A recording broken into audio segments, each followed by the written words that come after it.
Hora da análise, com ela, com Thaís Herédia. Thaís, que sexta-feira e como esta semana está terminando diferente da anterior, pelo menos no que diz respeito ao governo. Boa tarde. Boa tarde, Naka. Boa tarde a todos. Essa semana foi a semana do vamos cair na realidade, né? Do choque de realidade. E essa sexta-feira não podia ter sido assim a mais épica dessa condição, né? De cair na realidade. O dólar dispara, a maior razão não é nossa, assim como a queda das últimas semanas, dos últimos 2 meses, também não era por nossa causa.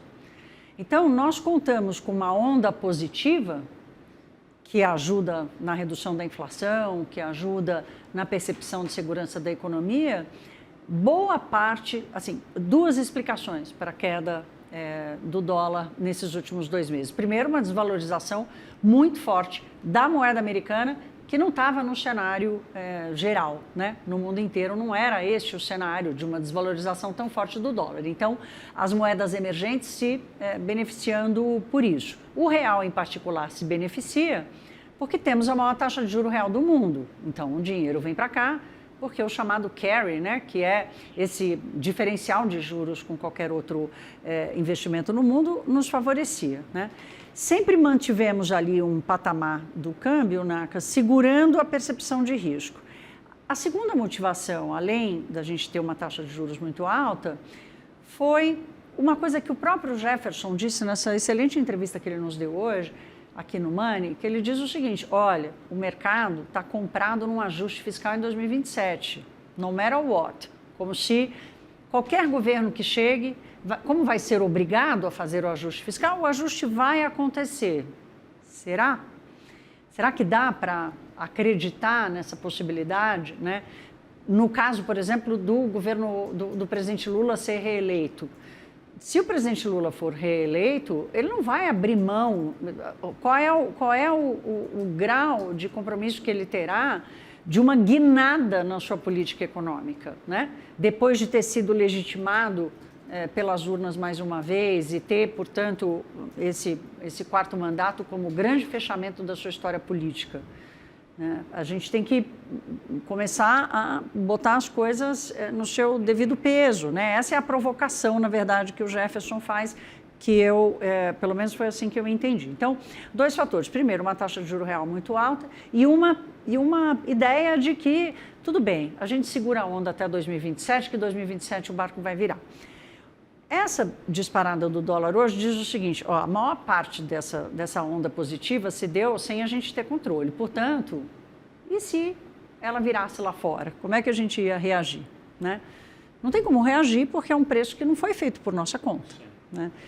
E aquela parte que é a nossa parte, a percepção de risco fiscal sobre o Brasil, que sempre ficou ali e estava meio estacionada, deixa para 2027, ela começa a aumentar. Por quê? Porque o governo começa a aparecer com coisas que não estavam no radar. Por exemplo, transformar em promessa, provavelmente, né, em peça de campanha, que vamos já dizer aqui, o governo já está em campanha, transformar em peça de campanha a gratuidade do transporte público. Ou mesmo o apoio à aprovação da PEC, da proposta de emenda à Constituição, que acaba com a escala do 6x1, né? Nós já tivemos esse debate aqui, a nossa conversa sempre é técnica, trazendo a visão dos economistas, a preocupação com o aumento do custo do trabalho, se o Brasil está preparado para rever essa escala e tudo mais, né? Sempre trazendo todos os lados aqui, inclusive o receio das empresas do aumento de custos do trabalho, né? Independentemente, gente, uma coisa é o que é justo, outra coisa é o que é possível, né? Dentro da economia brasileira. Então, essas coisas acabaram botando ali uma cereja a mais nesse caldo que não estava na conta. A discussão da medida provisória, eu acho, Naka, que ela vem como a consagração dessa queda na realidade, assim, dessa caída na realidade, porque a gente ficou muito focado de qual vai ser a medida, quantos votos, se vai rolar, se não vai rolar, e falamos muito pouco do porquê. Por que essa medida provisória? Por quê? Qual é o tamanho do buraco? Qual é a perspectiva que se tem para o orçamento do ano que vem?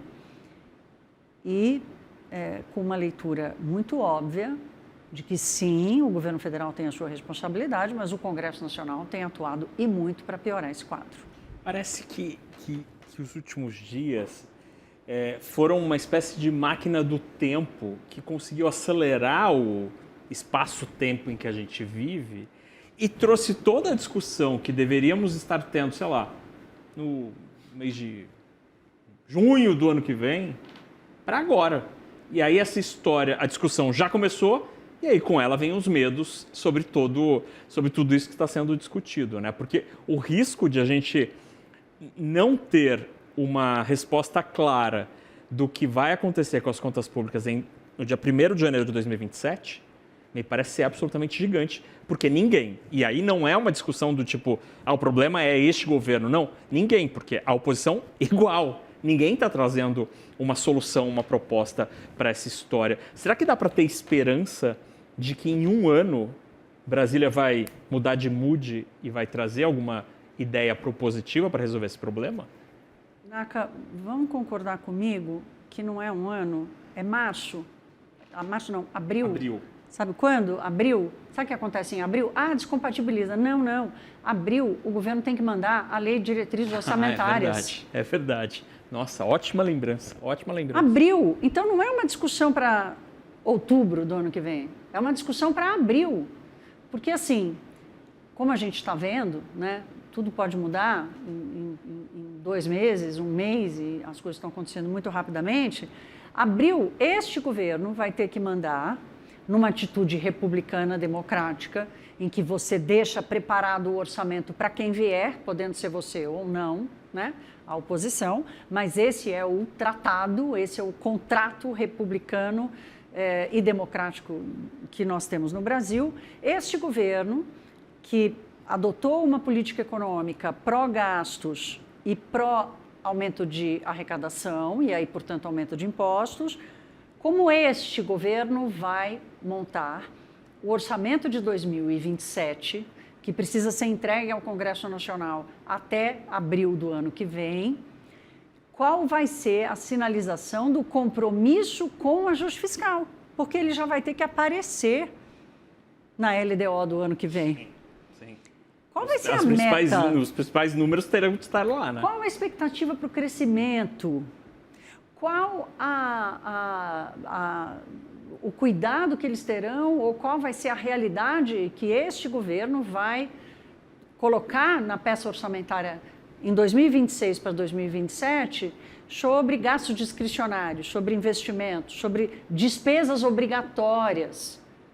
Qual o ritmo de crescimento de despesas obrigatórias, né? Qual vai ser a ousadia de fazer o que 100% dos governos fizeram, que é uma prática comum, que é de subestimar despesa, superestimar receita. E esse, assim, o limite de tolerância para essa manobra está sendo ultrapassado várias vezes já nos últimos anos. Então, Naka, a gente não vai precisar esperar tanto tempo, né? E quem faz essa antecipação da forma mais radical possível é o próprio governo. Agora, você pode dizer, é legítimo, o presidente Lula, ajudado muito pelos erros da direita, né, e da oposição, que se perderam completamente, ele faz esse ganho de popularidade, ele ganha tração na sua campanha, sim, pelo aumento de impostos dos mais ricos, com o discurso da justiça tributária, que 100% dos cientistas políticos chamavam a atenção para o risco dessa coisa não colar por tanto tempo, de também ter um limite para isso, né? Então, assim, é legítimo o governo aproveitar essa onda positiva? Então, eu acho que a reflexão que fica aqui para nós vamos colocar as coisas no seu devido tempo esperado. Não é outubro do ano que vem, é abril. Então, Jefferson Bittencourt, que foi secretário do Tesouro, chama atenção, não sei se o mercado está acreditando muito, né? Se nós não vamos precisar esperar o presidente Lula ganhar ou não a eleição, é só a gente esperar o orçamento que eles vão montar, qual a dose de realidade que eles vão montar, né? Não vai precisar ser um discurso de campanha, vai precisar ser a peça orçamentária de 2027. 2027. Esse é o grande, a primeira grande sinalização de compromisso, porque vai estar na lei de diretrizes orçamentárias. Até lá, a gente vai entender como o governo Lula vai usar essa onda positiva, o quanto o fato do principal motivo para o dólar ter caído lá fora, se isso é uma tendência ou não, se acabou essa onda positiva ou não, né? E o quanto isso afeta politicamente o reposicionamento das forças aqui no Brasil. Isso tudo vai fazer o caldo que nós vamos tomar nos próximos meses, com certeza.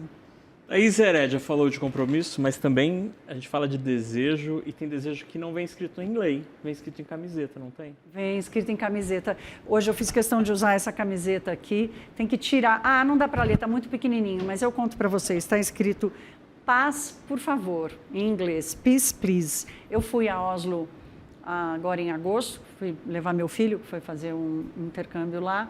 E eu fui visitar o prédio da Academia do Nobel da Paz, que fica em Oslo, né? Você tem a parte dos prêmios que fica em Estocolmo e o da Paz fica em Oslo, um prédio belíssimo.